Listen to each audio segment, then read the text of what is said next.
So, if you're having problems with Fortnite here and it's stuck on 60 FPS on your PC, well, there are a few things that you may want to do here.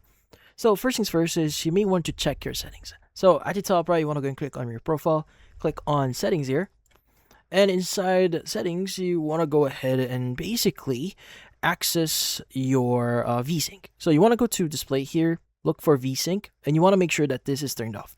And also, you may want to set your frame rate here. So either choose above 60 FPS, or you could go and just choose unlimited here. So if you want to have the full potential.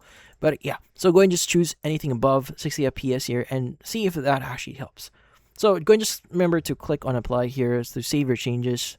And once you've done that, go and just start or go to a match and see if that actually solves your issue. But if not, there are still other things that you can try doing here.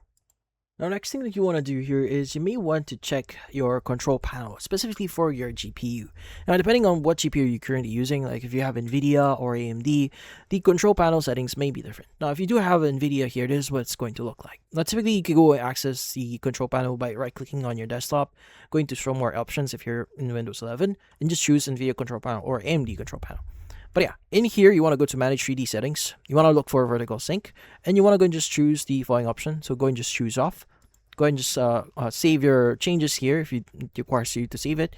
But yeah, once you've done that, you can go and close this one, restart your PC, and see if that actually helps. And that's about it. So hopefully this video was able to help you like and subscribe to our channel. Thank you for watching.